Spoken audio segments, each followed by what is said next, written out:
முதலமைச்சராக பொறுப்பேற்றதற்கு முன்னால் அத்தனையும் தோல்வியடைந்தார். இந்த மாபெரும் இயக்கத்தை படுபாதாளத்தில் இன்னைக்கு தள்ளி வைத்து இன்னைக்கு அனைத்து இந்திய அன்னார முன்னேற்ற கழகத்தில் இருக்கின்ற அனைத்து தொண்டர்களும் வெம்பி வெதுங்கி என்ன செய்வதென்றே திக்கும் காடிக்கொண்டிருக்கிறார்கள். அந்த நிலையை உருவாக்கிய பழனிசாமிக்கு வருகின்ற காலங்களில் நாம் சரியான பாடத்தை புகட்ட வேண்டும் என்பதுதான் இன்றைய வரலாறு. ஆக நான் நெடுநேரமாக உங்களுடைய கருத்துக்களை, உணர்வுகளை, உணர்ச்சிகளை நீங்கள் அனைவரும் தெரிவித்திருக்கிறீர்கள்.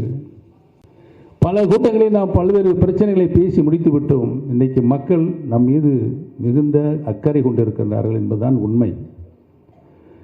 நம்முடைய அருமை நண்பர் ஆட்சி ராமச்சந்திரன், முன்னாள் சட்டமன்ற உறுப்பினர், கழக அம்மா பேரவையுடைய செயலாளர் அவர்கள் இங்கு உணர்ச்சி பிளவாக வெளிப்படுத்திய கருத்துக்களை நான் அப்படியே முன்மொழிகிறேன்.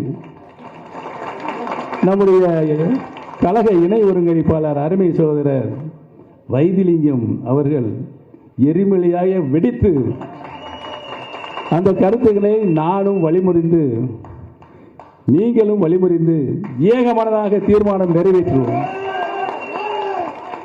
ஆக இனிவரும் காலங்களில் தை பிறந்தால் வழிபிறக்கும் என்ற ஒரே ஒற்றை சொல்லை நிறுத்தி வருகை புரிந்து ஆதரவு அத்தனை பேர்களுக்கும் என்னுடைய நன்றியை தெரிவித்து விடைபெறுகிறேன். நன்றி, வணக்கம்.